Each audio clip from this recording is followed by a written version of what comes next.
We're here at one of the Air Force bases here in Northern California. Behind me, you'll see a brand new Black Hawk helicopter that was procured recently by CAL FIRE. We're very pleased to have this new equipment not only here today, but it demonstrably is part of an effort to upgrade and improve our delivery system, our capacity to mitigate, prevent, and suppress wildfires here in the state of California. I don't need to remind anybody that lives in the state of California of the wildfire season getting extended year in and year out. I don't need to remind anybody that was impacted directly or indirectly by the 628 fires that we had just last week here in the state of California about the seriousness and resolve to which we place on making sure that we are prepared for every wildfire season. As we enter into July, August, September, extending into October, and as has become the norm now, not the exception, even November, we refer to this time of season peak wildfire season.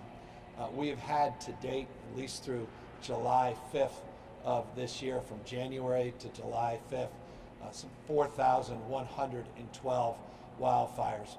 That represents a significant increase over last year. In fact, last year there were 2,580 wildfires. 4,112, 2,580, is the average that we experience on an annual basis. The good news, despite the significant increase in the total number of fires that we've experienced to date, is that the size of the fires have been contained, substantively so. In fact, average now, these wildfires about 6.6 acres. We have a goal to get to 95% suppression under 10 acres for each wildland fire. We've been exceeding that goal. And as a consequence, even though we've experienced substantially above average number of wildfires, we have actually experienced a reduction in the average number of acres burned compared to previous year and compared to historic averages. And so that's testament, it's a long way of saying this, that's testament to the talents that reside here today behind the camera, those you'll hear from in a moment, Chief Porter, and others that are responsible for keeping us safe and responsible for organizing a construct with CAL FIRE that is second to none in this country, I would argue anywhere else in the world. A force of firefighters that is about as professional as it gets, about as experienced as any force anywhere in our country, and now is better equipped than ever. More equipment represents more time saved, more value to suppression. These Black Hawk helicopters represent a $285 million procurement of some 12 helicopters that we're bringing into our fleet over the next few years. But what they also represent is the capacity to roughly double their suppression capacity, to have the capacity to move faster with more personnel, not just with more suppression capacity, and also a safety component with a second engine that allows these Black Hawks to be even more essential at a time when we've got to focus on the safety of our frontline heroes. Accordingly, we have the capacity, and once the cohort of new pilots is brought online, we'll be able to get these helicopters to provide suppression during evening hours, which is also a significant advancement compared to the old helicopters, the Hueys from sort of Vietnam era helicopters that we had in the past that did none of that above. So anyway, I'm just encouraged by the fact that we're seeing these procurements now come into place under now the banner of CAL FIRE. Also encouraged that we were able to successfully pass a budget this year despite a very difficult budget climate, $54.3 billion budget shortfall that we had to balance. We were still able to make investments, not just the $285 million for the Black Hawks that I referenced, but also made investments, $130 million in new investments from communication equipment, made investments on new cameras, over $5 million for 108 wildfire cameras, which are incredibly important and advantageous in terms of being able to identify early some of the sparks as it relates to new fires. We were able to get just shy of $25 million for what we refer to as an innovation sprint for new technologies. One of those that I've highlighted in the past, deserves to be highlighted again, is Silva, which does some incredible, we talk a lot about modeling as it relates to COVID-19. Silva does some incredible wildfire modeling that really helps advantage some of our planning and preparedness work throughout the state of California. Again, all of those additional investments that we were able to make despite the constraints of a very difficult budget year.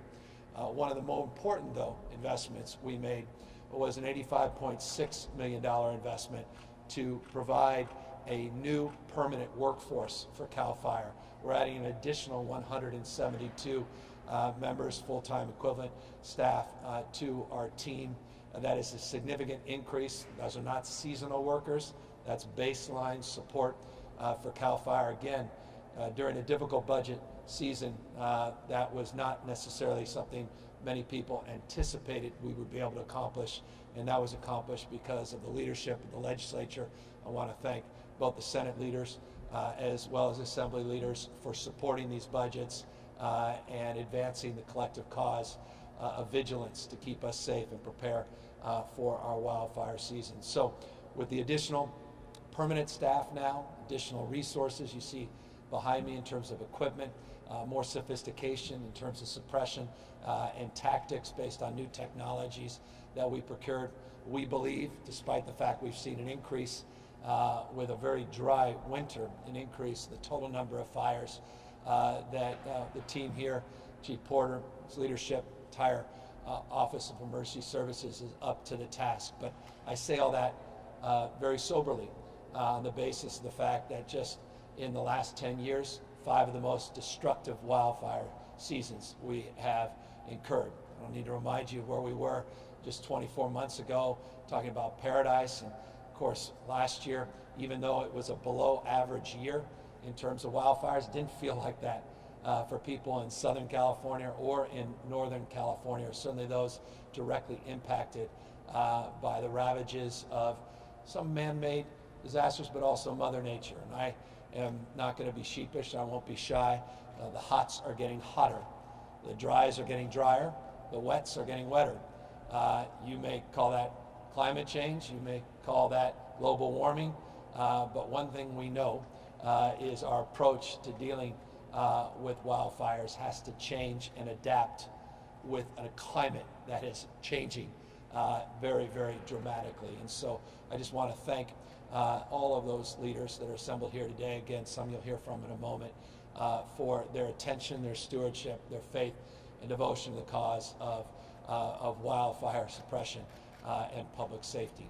First, though, I want to just mention a couple other things before I bring up Tom Porter, our chief, and that is a little bit of update on PG&E, because PG&E plays a role in our efforts here to prepare and suppress wildfires. It goes without saying, none of us were sheepish, none of us were shy in our condemnation and critique about the nation's largest utility, PG&E, that went into bankruptcy. With everything going on, many people may not be aware that PG&E is now out of bankruptcy. We were able to accomplish that before July 1st. But they're coming out a new company. They're coming out with new expectations and ultimately new accountability and responsibility, and a new criteria that if they don't perform, the state of California can intervene in ways we've never been able to with a private utility in the past. It's important to note, a part of the emergence from bankruptcy, PG&E, they're required to do things in the past they've never been required to do on vegetation management, on updating and modernizing their grid, on hardening their infrastructure, on sectionalizing parts of the grid so they could be more precise in terms of when they turn off that power and how quickly they can turn on that power, on weather monitoring stations, on their own infrared evening capacity to get lines back up and to ultimately procure the personnel that are required for the work that they need to do on wildfire safety. There's a new wildfire safety division There is a new Wildfire Safety Advisory Group made up of experts. The state of California has its own monitor that's currently in PG&E, monitoring their progress to transition.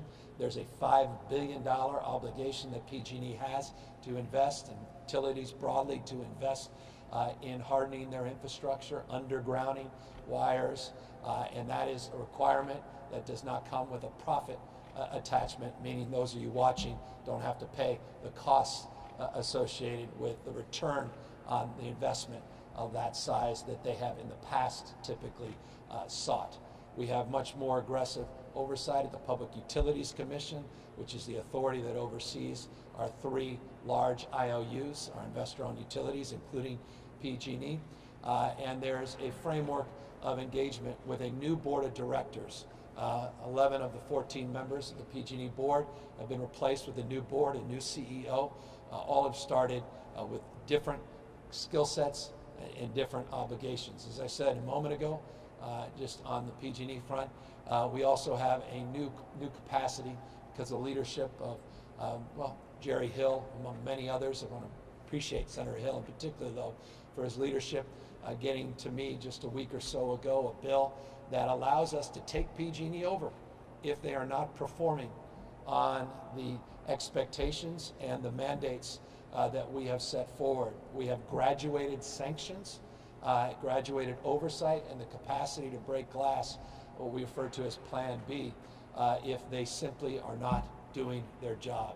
So we are about safe, reliable, and affordable service, more oversight, more accountability, more capacity to deliver. I'm not going to overpromise, however, just on the PG&E front, that everything is going to change overnight. It took us decades for PG&E to create the mess that they created, where they ended up in bankruptcy for the second time in the last decade plus.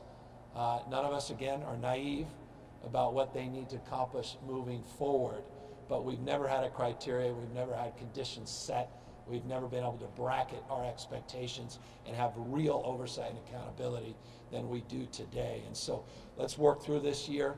Let's continue to hold that company accountable with new energy, new focus, and new leadership. Work over the next few years to continue to double down on these investments, both from the utility side as well as from CAL FIRE and our broader Office of Emergency Service, to get California the place where you deserve it to be, even as we address the issues of climate change. And so that was a framework to which I wanted to begin my presentation here today. I, of course, will be doing an update on COVID, but there is a COVID connection to the announcements we're making here today as well. And so I'm going to ask not only Tom Porter, Chief of CAL FIRE, to come up, talk a little bit about how he's preparing for the wildfire season, but also talk, ask Director Ghilarducci of Office of Emergency Service, because one thing we recognize is if we're going to count on our frontline employees and make these kind of investments by increasing our firefighting workforce, we got to keep them safe. We got to keep these environments COVID-free. And so we have criteriaed a lot of changes here at CAL FIRE and in terms of our fire suppression strategies to make sure people have appropriate protective gear, to make sure that we're socially distancing, even as fighting fires, to make sure we're getting briefing that is not all cohorted together, to make sure that meals are served in a way where we can isolate any considerations of concern as it relates to the spread of COVID-19. A lot of new protocols, new procedures are in place, both from firefighting, but also from an evacuation perspective in terms of how we shelter and how we do the processing and protocols into our shelters, working with our partners, Red Cross and others, doing temperature checks, making sure, again, that meals are individually boxed, not the kind of meals you'll typically see during evacuations and emergencies, making sure that we are cohorting people and making sure that we have physical distancing in the environments that we're putting up, even if they're temporary environments. So Director Ghilarducci will talk a little bit more about those protocols and procedures that they've been working on for months, new guidelines that they've put out and actually have already utilized based on the existing wildfires that we've been experiencing since January, and talk about how we want to improve upon our efforts as we iterate in this very different environment that we are in. But with that, Let me now ask Tom Porter to come up. Chief Porter, talk a little bit more about what he's been doing the last number of months to prepare for this wildfire season. And as I do that and as I walk away, I just want to acknowledge his work on those 35 high priority vegetation management projects that we identified that impact 200 vulnerable communities in the state of California. Their team delivered on all 35. They got those projects done. These are fire break projects. These are projects that had a socio-economic frame, not just a frame around acuity of concerns in terms of high risk, vulnerable areas for fire suppression, but also on the basis of communities that don't necessarily have the resources that many others have, making sure that in trailer parks, around trailer parks, or where people don't have access to vehicles where they can move quickly or don't have other resources, that we also prioritize those individuals as part of this 35 cohort. And I just want to thank Tom for identifying that a year ago, moving on that, and finally delivering on that last project, which was up there near Highway 17 around Santa Cruz. Finally, that project, which was a stubborn one, finally got done. Thank you, Tom Porter. Happy to take a question.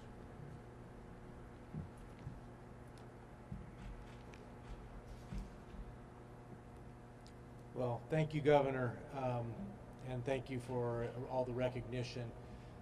And it goes without saying that the troops on the ground are the ones that really make this all happen. That is a mix of CAL FIRE, Forest Service, BLM, other DOI, Department of Interior agencies, as well as our local government partners that are there every single day putting these fires out and keeping them small, as Governor mentioned. So I wanted to start out with kind of what we're looking at. We are now at the point of turning the corner. We are in peak fire season. That means that fires aren't going to just go out as the sun goes down. They're going to start burning through the night. They're going to start burning into the chaparral or brush-covered landscape. They're going to start burning into the forest. This is the time of year where fires start to get bigger and more difficult to control. So, the resources the Governor mentioned, the CAL FIRE Hawk behind me. We have 3 that are ready for water dropping today and getting their crews filled out and deployed to the field. We have the rest that are coming online in the next months and a couple of years. What that means is we'll be able to meet that 95% of the time keeping fires 10 acres or less. And we will work with all of our partners to ensure that that is what we continue to do. What we need from you, the public, is a continued vigilance. We have finished the 35 projects. We are continuing with an additional list of projects that follow that. And we are not going to forget that we need to come back and maintain the 35 projects. So this is an ongoing commitment to you, the public, that we will maintain and look to further that effort that was undertaken in the last year. But we need you also to be vigilant, identify fires early, call them in. The cameras work great, but sometimes the phone is faster. So call in fires. Note suspicious activity. Just in this calendar year, just 2020, we have already arrested, this is only CAL FIRE law enforcement, has already arrested 45 arsonists. 45 just in the 7-month period that we're currently in for this year. That is because of tips that come from you, the public. We need to have that information. And then, as we start to respond to fires, and there are evacuations, there's already been evacuations here and there on some of the smaller fires that we've had thus far. Public is starting to see how those are going to go. Director Ghilarducci will give more detail about that. We need you as the public to wear your mask.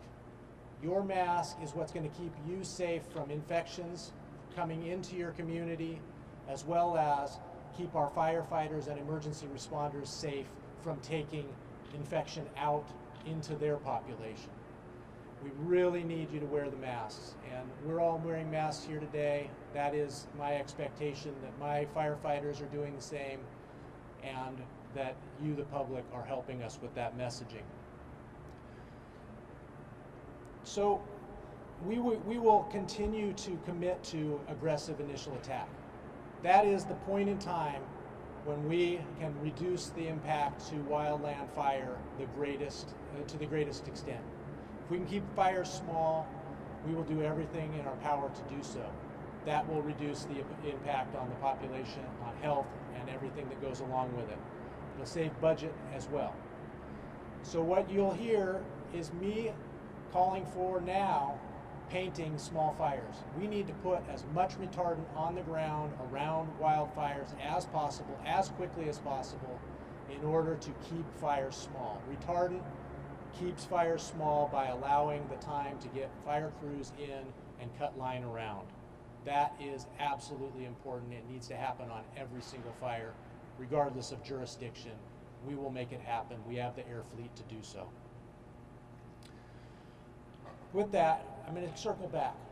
Our mutual aid partnership here in California is something that the world aspires to. There isn't any place on earth that has the capabilities that are brought together by our community of local government, federal government, and state government working together seamlessly to keep fires small, but when fires get big, to wrap around and make sure that the fire is taken care of as well as the public. With that, I'm going to turn the mic to Director Ghilarducci. Thank you.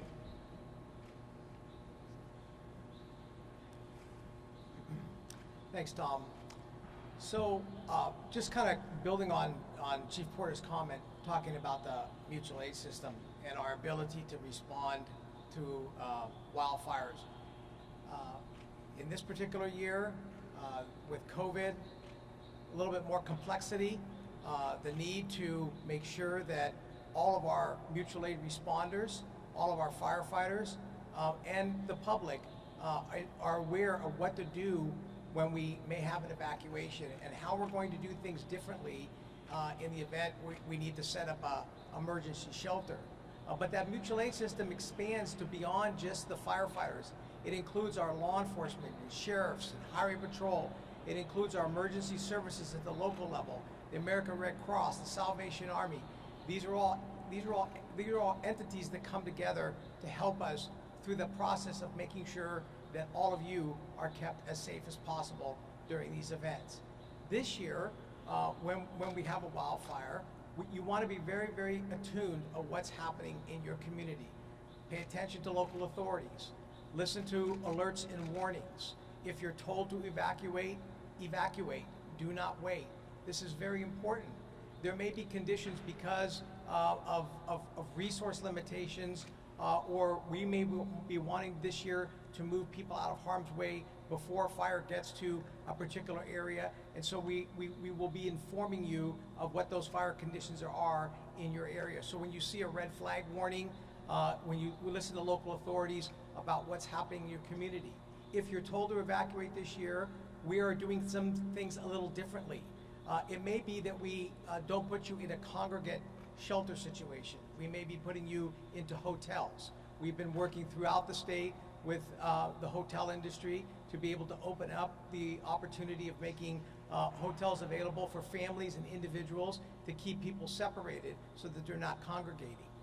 In the event that there is an initial shelter where you need to go into what would be a traditional shelter, we are going to be doing some requirements. There will be temperature checks.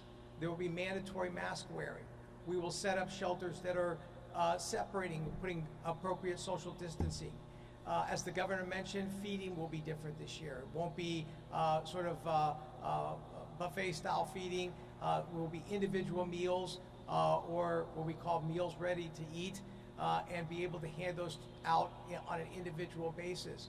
There will be enhanced nursing staff or medical staff to ensure that we can account for individuals with access and functional needs, or if there's any other particular problems. And we may be doing some segregating from people who may be COVID positive, separating from people who are not COVID positive. So there's a number of things that we have built into the system. We have built new guidance through our California Department of Social Services, through the American Red Cross, and through the Office of Emergency Services. This was a collaborative effort with our fire and law enforcement community. And we also built around that new evacuation protocols about how best to be able to address individuals in a COVID environment. So a number of things are happening a little bit different this year, but very much important to be able to continue to keep everybody safe and secure. Now, that also extends to our firefighters, and as the governor mentioned, the way we do briefings, the way we feed our firefighters, it's absolutely imperative that we keep our firefighters, our emergency responders, all of the folks that are responding to these wildfires as safe as possible, so that we can make sure that they can get the job done, they can get the fires out, and they can move on and back to their families and back to their fire stations. So this year, be aware, listen to recommendations, and also let me just reassure everybody, we're all coming together on this. We've thought it through, but this is a partnership that also includes all of you. It's not just a government issue. It is also a partnership. So please, have a plan, get a communications plan, understand your evacuation routes where you live, have more than one evacuation route, should one become blocked, and listen to authorities as they give you their guidelines. Well done. Thank you, Director Ghilarducci, and thank you to Chief Porter. One of the things that has occurred with COVID, and that is we've now been impacted in terms of our Conservation Corps and in our partnerships with CDCR in terms of total number of hand crews that we have available because of quarantine, because of people that have been exposed or have been tested positive for COVID. We as a consequence are substantially down from where we've been in the past in terms of the total number of total number of hand crews and total number of personnel. These are the critical workers doing that really hard grunt work, just doing the raking and getting down into the dirt and preparing the line for our firefighters. We have 192 crews that we have partnered with CDCR on. Currently, just 94 of them are available. 94 of the 192. Conservation Corps as well is down, not as substantially as CDCR, but they're down in terms of the total number of crews. As a consequence, I also want to announce today that we are directing CAL FIRE to move forward with a temporary cohort of support, an additional 858 seasonal firefighters through at least October, and we want additional 6 cohorts or crews at our California Conservation Corps as well to help supplement and augment this reality. So again, we are trying to be as prepared and vigilant as possible. We're not looking to react and announce something after the fact. We're trying to lean in, do our best to be vigilant and prepare. Again, 4,112 fires, substantially higher than the average of 2,580 that we typically have this time every single year. If that's not a proof point enough, just consider if you're up here in Northern California where we are back to back to back to back triple-digit days. You can just look in your own backyard and you can see that brush turning brown, grass turning brown. We are now walking right into the thick of firefighting season, wildfire season. Let us be vigilant and let us take heed to what Director Ghilarducci said, that there's a lot we can do individually in terms of our own preparedness and our own planning, evacuation planning and the like, but also remember defensible spaces. If you haven't gotten to that, please do so this weekend if you can. To the extent you've been thinking about doing a little bit of home hardening and you haven't done it, you may want to reconsider about the opportunity to do that, because this is the time to do this. Don't dream of regretting. Let me speak about other plans, other efforts that are underway as it relates to suppressing and mitigating the spread of COVID-19. We yesterday are reporting an additional 7,031 individuals have tested positive for COVID-19.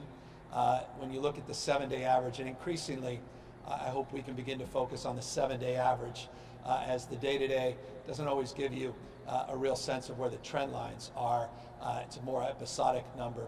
But when you look at the 7-day average, we currently have 8,043 positives that we've averaged over a 7-day period. 7,031 the last reporting day, 8,043, which is the rolling 7-day average. Speaking of 7-day average, we have a 14-day positivity rate that we share with you often. The slides, if any of you tuned into our slide presentations, the 7-day average as well.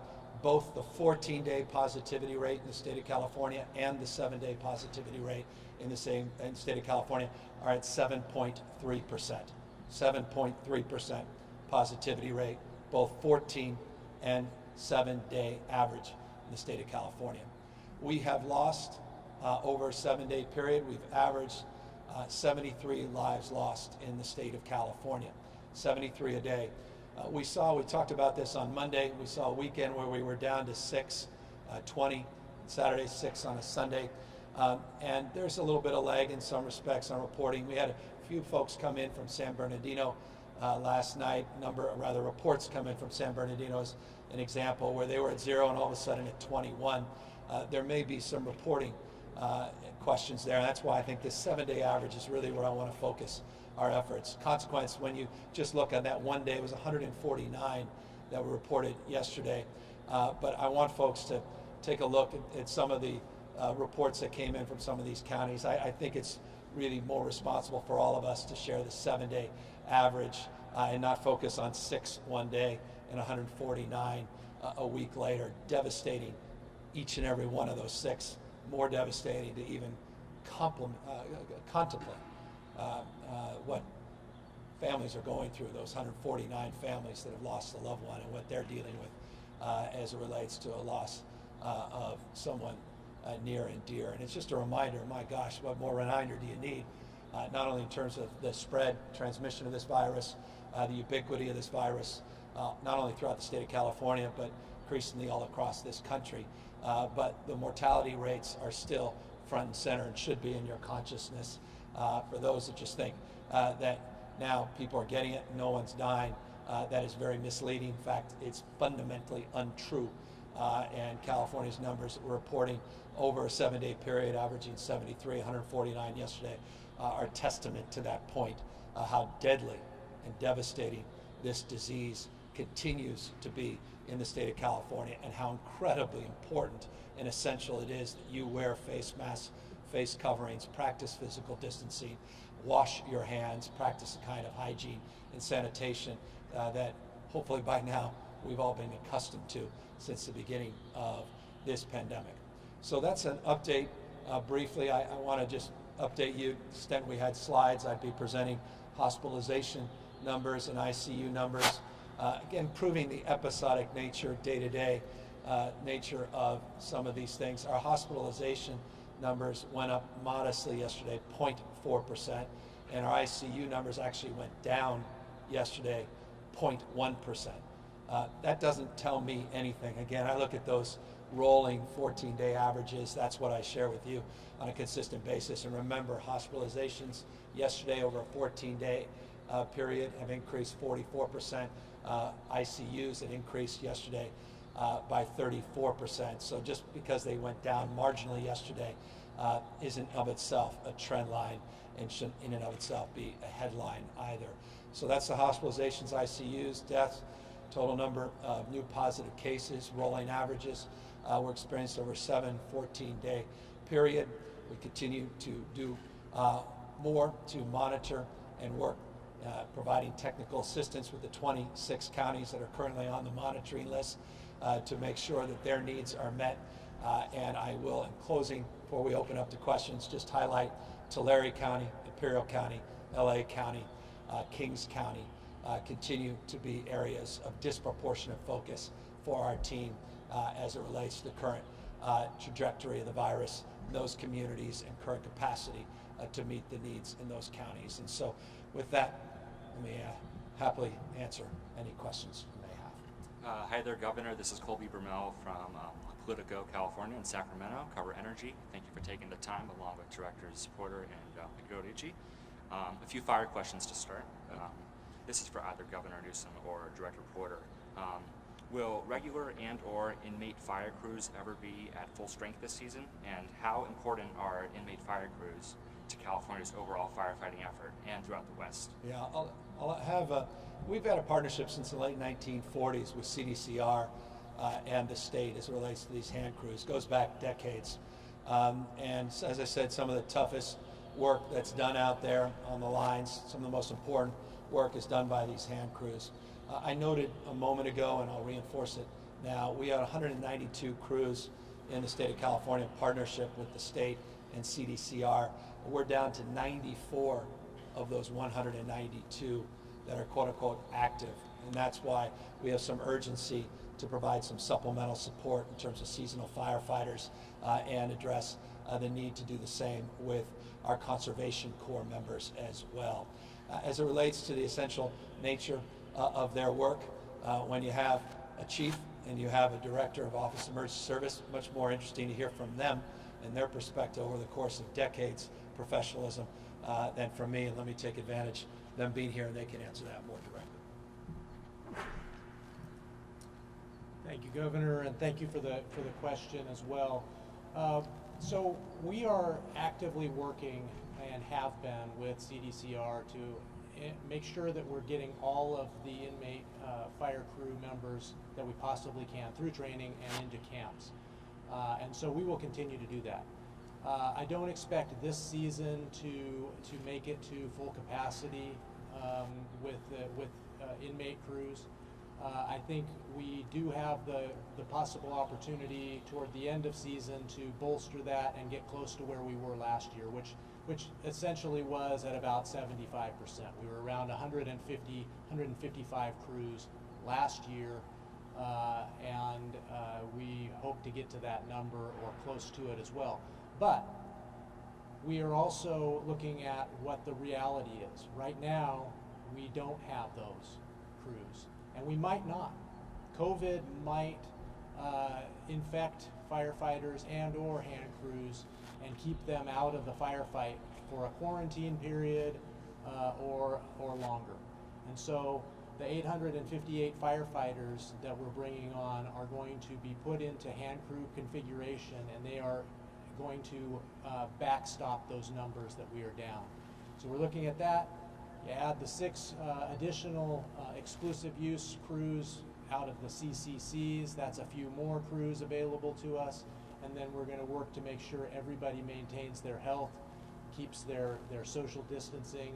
When in base camp at large fire operations, they will be considered a family unit because they're working so closely together. So they will eat together, they will travel together, they will work together, but they will be working, traveling, and eating separate from the rest of everybody.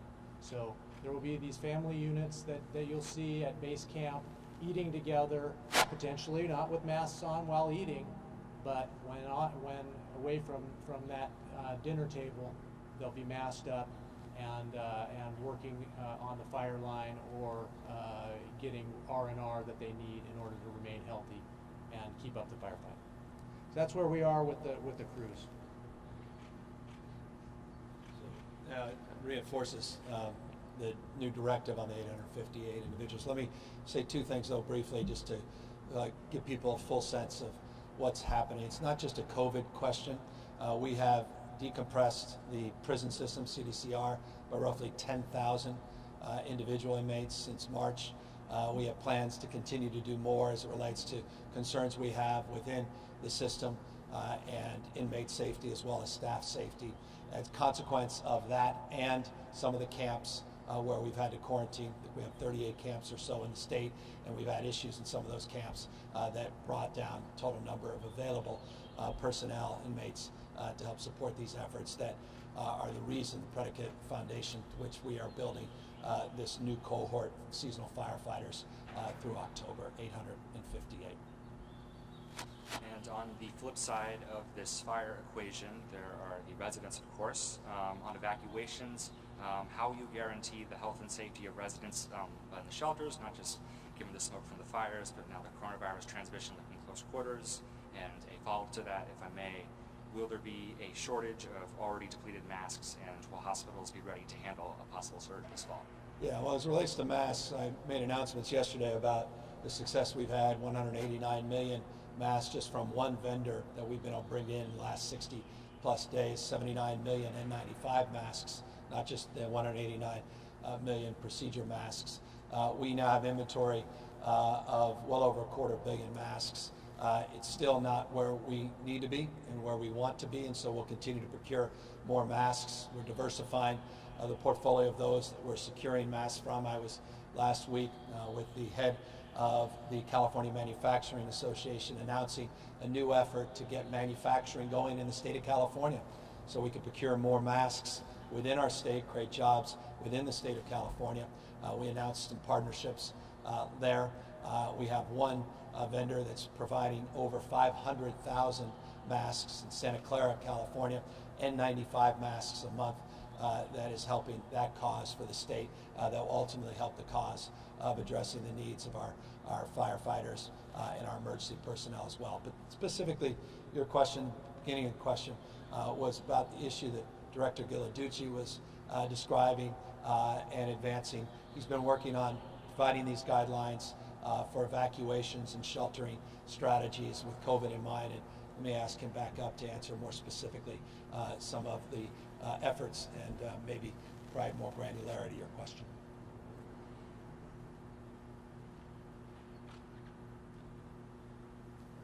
So thanks for the question, and I think it really speaks to what we originally talked about different protocols that have been put in place with regards to how we're going to do sheltering this year during the COVID. Look, all of the shelters through the new protocols and procedures that we put in place we're considering the COVID protocols for sheltering, designed to ensure that again, if we're going to be doing congregate sheltering, those shelters are going to be made sure that they are segregated appropriately so that either we're separating positive COVID folks from negative COVID folks. We're going to cohort families, keeping family units together. There will be deep cleaning that will be taking place. Temperature checks will be occurring at these shelters as you come in and get registered. There will be thermometers and other kinds of medical procedures that are in place. There will be ensuring that feeding is done in a much more safe and secure manner so that it's specific meals provided for each individual person. Now, that's in the event that we are in a congregate sheltering situation. The other piece that we talked about earlier is utilizing hotels, being able to then provide support services, wraparound services at those hotels. We've been working with the Cal State University system, the community college system, as well as UC in the event that we need to use dormitories, expand the use of facilities, and we have our fairgrounds that we could build out as well. So there are a number of things that we've actually put in place, but let's maybe be clear, there's nothing extremely linear about this. This is always working through the circumstances and the conditions of a particular fire, of a particular community will dictate a lot about how we're responding to this. But these are the protocols that we've been putting in place, and we've already used them on at least 3 or 4 fires that we've had in the state, and we've tested the protocols, and we found that the protocols are working very well. Thanks. Governor Newsom, you just discussed that you're doing some more work on the continued decompression of prisons. Just wanted to get like a status update on that, and just wanted to find out like where these inmates are going, and if you have the authority to even mandate these early releases. Well, we exercise the authority that's afforded us, and I say us because it's a collaborative effort with a federal receiver. I think it's important, people that are not familiar with the state of California and CDCR, our California Department of Corrections and Rehabilitation, that in 2006, the health needs of our prisoners were not being met, and as a consequence, a federal receiver took over the healthcare delivery within the system. That's been in place since 2006. Most of the major decisions, including a lot of budgetary thrusts as it relates to healthcare delivery, come from the receiver's office, appointed authority, and very direct and pointed capacity to deliver in that respect. So we are working with the receiver, we're working with plaintiffs, as well as federal judges that are involved in this case. I visited one of the prisons just 48 hours or so ago with the federal judge to have firsthand opportunity to engage with him, dialogue about specific conditions in one of our other prison facilities.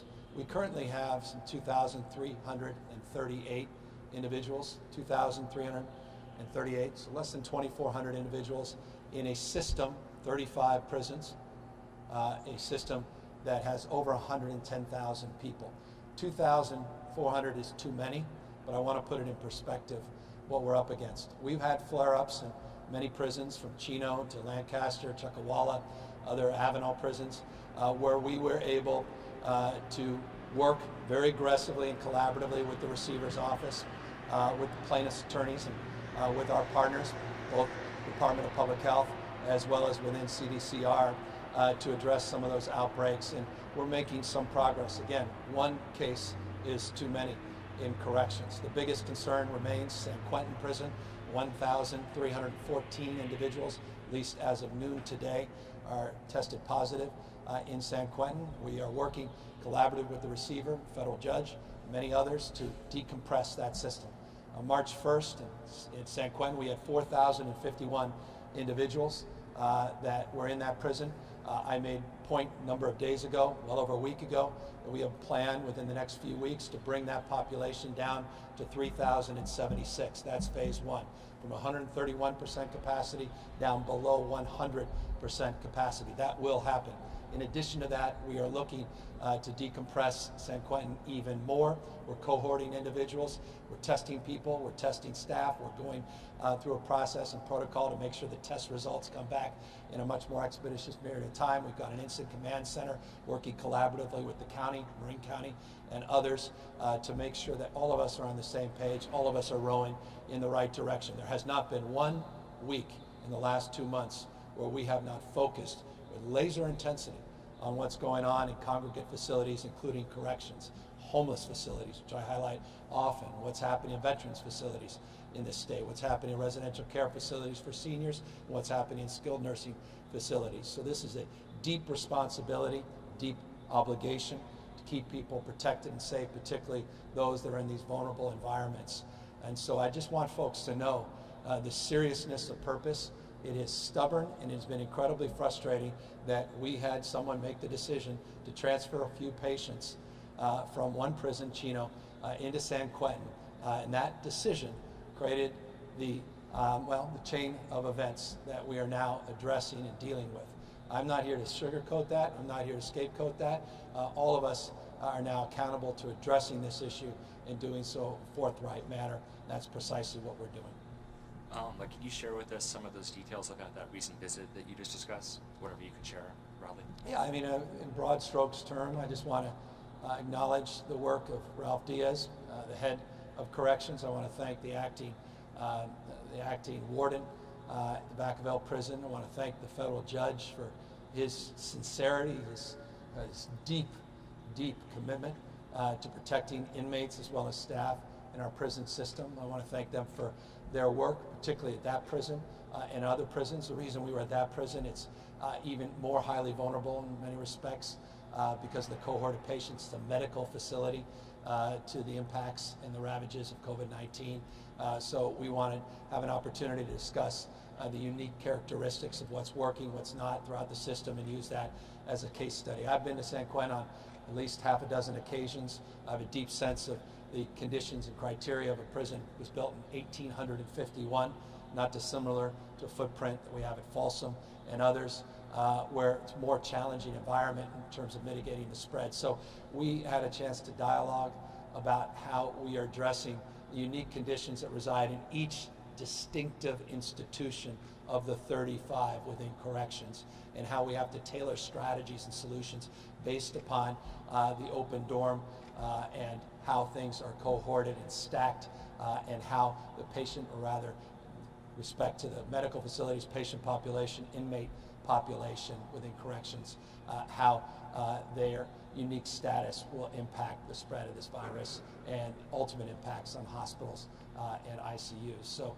we're working through all of that in real time. As I said, there's not a day that's gone by in the last week where I'm not going through a list of people that are medically vulnerable, not personally going through a list of people that we are providing some relief and providing guidance for probation, parole, in order to move out into the community. But I want to make this point, forgive the long-windedness in this response, it deserves more specificity of response. That is, what I can't do is release people to the streets and sidewalks and the parks and benches and call that compassion. To do that, if you're a medically vulnerable state in this economy with no family, to leave people out in the streets is not something that I will do. I want to make sure that people have support when they get out. And this may seem easy for some, that thousands and thousands of people automatically have housing, they have jobs, they have full family support and abundant lives the minutes they release from prison, even if they're being released 180 days before they otherwise were. But that's not always the case. And we are just describing how we're trying to procure hotel rooms and facilities for people that are evacuating for a myriad of different reasons, including projecting into the future, wildfire season. We have to do the same responsibility, same intentionality for a cohort of individuals that are being afforded the opportunity to have early release. And so that's a work that needs to be done individual by individual. It's not perfect, and that's a process that a whole team of people has been underway for weeks and weeks and weeks. Over 3,500 cohort was released going back to April. We have thousands more that are in the queue to be released moving into the next weeks and months. All of them require specific strategy, individualized efforts and supports, and that's what the entire probation parole process is all about. Do you have any plans to visit San Quentin like in the coming days or weeks? There are some lawmakers and activists who are there now. Yeah, I've been, as I say, San Quentin on half dozen occasions, to the extent the federal judge and others, we can make our way, happy to do that. But again, we've been visiting prisons consistently. I was in Solano a number of weeks back as well, not just in the Vacaville prison. I've been very active in this space on criminal justice reform, active participant in a number of campaigns, Prop 36, 47, 57, Prop 64, which I led the effort as it relates to decriminalization of cannabis as a criminal justice reform issue. As someone that put a moratorium on the death penalty in the state, one of the first acts I did as a new governor 11 or 12 months or so ago. And so I take this very personally, and I take deep sense of responsibility in moving people forward, but in a judicious and thoughtful way, and always with a mind on public safety. And I just say that to make this point. Just the other day, someone presented to me a case of an individual, a young child, the age of my son, that was strapped up in a closet with duct tape and was killed by a man as he bled out. That's not someone that's high on my list in terms of release. This is serious stuff. It requires a seriousness of purpose. Where people are just saying, just release thousands and thousands of people, I hope they're being thoughtful and considerate of not only the victims, but the prospects of people reoffending. And so we have to be very deliberative here, and forgive me for personalizing this. Each and every one of these cases are sobering, challenging, and there's a deep responsibility that comes with this job, but a sense of deep urgency as well to decompress this system in a judicious and thoughtful way. Two quick fire questions before I go to the pool for a few questions, if that's all right, Governor. The first is, what will happen if this year's power shutoffs go worse than they were last fall? And how will the utilities be held more accountable than they already are right now? Well, we put a process and protocol in place with the work that we did to get PG&E out of bankruptcy. PUC has new protocols in process with what we refer to as PSPS. These power shutoffs, those four letters, very familiar to people in the state of California, the blackouts that basically de-energize lines in anticipation of a high wind event or high fire event where there may be vulnerabilities in those lines. The challenge in the past, it was an imprecise process. They did not have the sophistication, PG&E in particular, other IOUs more sophisticated, PG&E less sophisticated in terms of those protocols and how they can sectionalize those lines so they can shut off a smaller cohort of homes and customers and not the large swaths that they did last year. So we've been working very collaboratively with PG&E. We brought in a monitor to oversee the PSPS process. We've got this Wildfire Safety Committee. We have experts in this space that are on the advisory committee, as well as the safety division that's now been set up, the PUC, and within PG&E proper, specific to PSPS. We also put $50 million in the budget to make available to counties to help support their efforts for senior centers, in corrections, help us with elections, because we have elections coming up in November and we want to anticipate the needs of counties, so we provided resources in that space as well. And it is our expectation, it is our absolute firm expectation that we see a diminution in the total number of incidences where PSPS is utilized, and the duration needs to substantially come down as well. And speaking of PG&E, are you personally satisfied with the $4 million fine that the U County court was able to levy, and is that enough of a penalty for those 85 lives that were lost? Yeah, I don't have the benefit of reading the proceedings. I've been fortunately not in a position to answer that kind of specificity that's warranted, as I didn't have a chance to read the briefs as it relates to that particular settlement. I will have a bill that a lot of priorities right now in front of us, including getting PG&E out of bankruptcy, preparing for wildfire season, making sure we're doing more, doing justice to those that are incarcerated, that are vulnerable, high medical risks to COVID-19, and addressing the spread of the pandemic. I haven't had the opportunity to read the brief. Okay, thank you. And but several journalists have asked me to ask you that the CTA, California Teachers Association, yesterday said that the state schools are not ready to safely reopen, just as President Trump pressures reopening in the face of the pandemic. The state budget deal said that schools should reopen to the greatest extent possible. What do you say to those teachers that have concerns about PPE and other safety elements? And has your administration provided enough safety for teachers, staff, and students? Yeah, I'd say the same thing I said yesterday, that we need to, it's non-negotiable, we need to keep people safe and healthy. We won't go back into institutions that we can't promote the kind of safety and healthy and hygiene that's required, not only to protect our kids, but staff. I made this crystal clear yesterday. That includes not just teachers, includes cohort of support staff, from bus drivers to janitors and the like. So it's non-negotiable safety. I appreciated the letter from California Teachers Association. It's a spirit to which we are entering into the next phase of engagement with superintendents and with district leaders all up and down the state to safely reopen our schools. If we can't do that, then we will have to modify how we advance learning. And that other thing that's non-negotiable is we need to teach our kids. It is a default in the budget. You referenced the budget in statute that we prefer in-person education for socio-emotional reasons, not just academic and intellectual reasons. That is the default prioritization.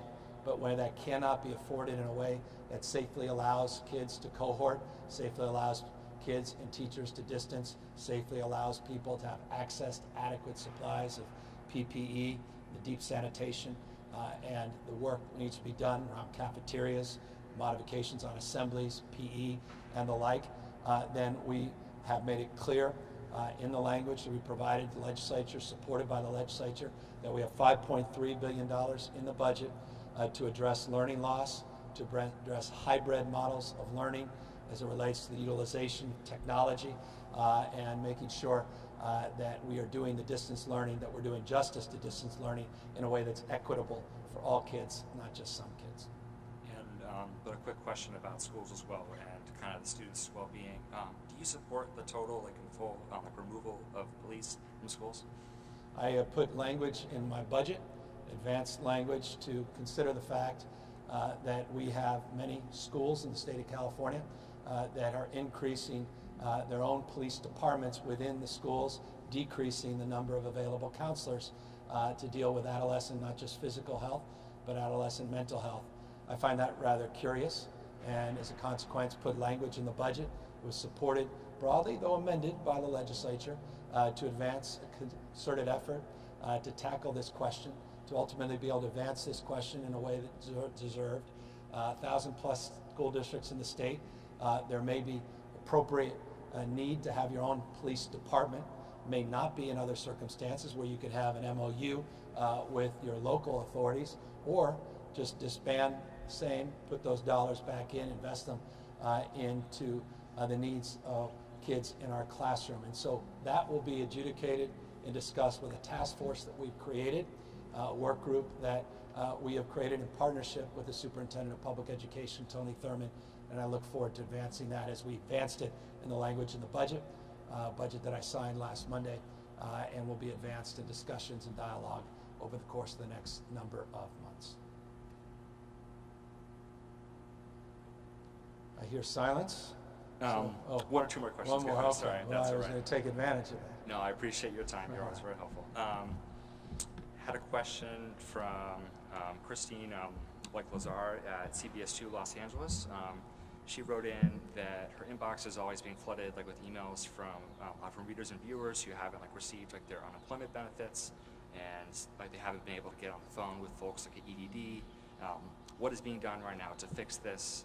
And I know that there's being hiring done, but training takes months, and so I just wanted to hear what you would tell with these residents who are in jeopardy of losing their homes. Perhaps a few thousand people have been retrained, a few thousand people have been moved over, temporary assignments, EDD, to deal with a historic backlog, historic number of applications. Some 6.3 million people have filed for unemployment and received it since just March 12th. Since March 15th, we now have distributed over $44.3 billion, $44.3 billion, including just last week, $3.5 billion was distributed through EDD.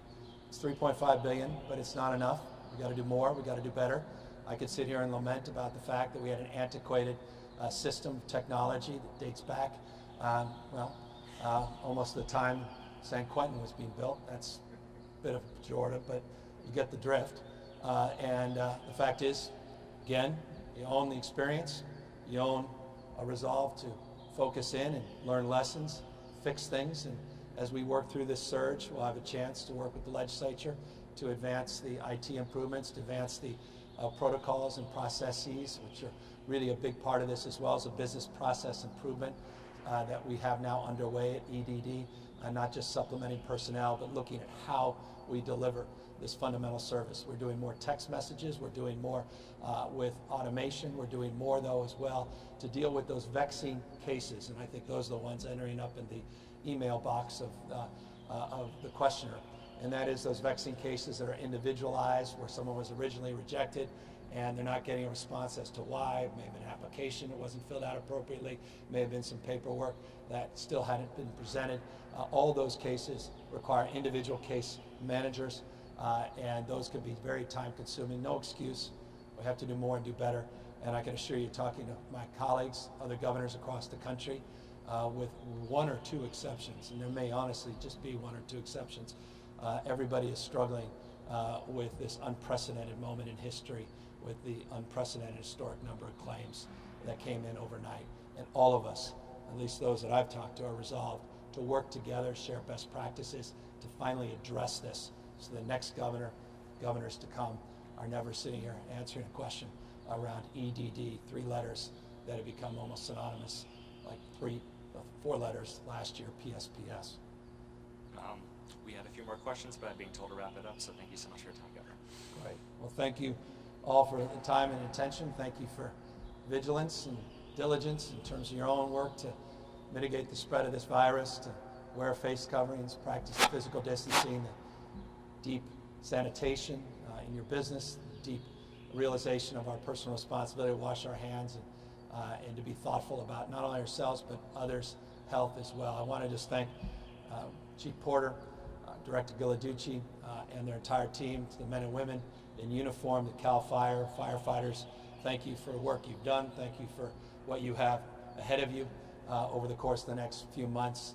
I want to encourage everybody in the same spirit of responsibility as it relates to mitigating the transmission of COVID-19, to see what we can do to mitigate the loss of lives and property by focusing on evacuation plans, focusing on the needs to do the kind of just work at the house to create some defensible space between yourself and some of the wild land and the interface that you may be residing in, and obviously do more to harden your home and protect yourselves, protect your loved one as we move into fire season, peak fire season, over the course of the next days, weeks, and months. So with that, take care, everybody. Stay safe, stay healthy. Thanks for the privilege.